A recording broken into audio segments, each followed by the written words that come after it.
मित्रांनो, अपयश आलं तर काय करायचं? थोडा विचार करा. श्वास चालू आहे ना? हृदय धडधडतं आहे ना? म्हणजेच खेळ अजून संपलेला नाही. लोक अपयशाला फार मोठं करून पाहतात, पण सत्य एकच आहे. मृत्यू सोडून बाकी सगळं अपयश हे मनातलं असतं. तुम्ही हरलात पण संपलात नाही. समजा तुम्ही धावलात आणि पडलात, तर याचा अर्थ हा नाही की तुम्ही धावू शकत नाही. याचा अर्थ एवढाच, पुढच्या वेळी कुठे पाय ठेवायचा हे तुम्हाला कळलं. जीवनात प्रत्येक जण पडतो, फरक इतकाच असतो.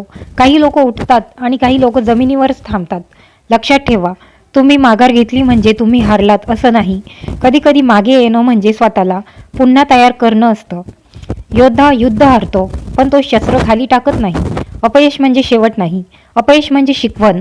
मूल चालायला शिकताना कधी पहिल्याच वेळी चालत नाही. तो पडतो, रडतो आणि पुन्हा उभा राहतो. मग आपण मोठे झाल्यावर पडणं का थांबवतो?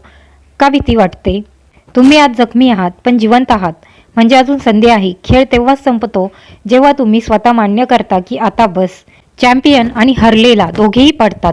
फरक इतकाच, हरलेला म्हणतो बस झालं आणि चॅम्पियन म्हणतो आणखी एकदा. जर पहिल्याच प्रयत्नात यश मिळालं तर काही शिकायला मिळालं नसतं. खरं यश अपयशातून जन्म घेतं. म्हणून आज उठ. जखमा असतील चालतील, भीती असेल चालेल, पण थांबू नकोस, कारण तू पडला आहेस पण संपलेला नाहीस.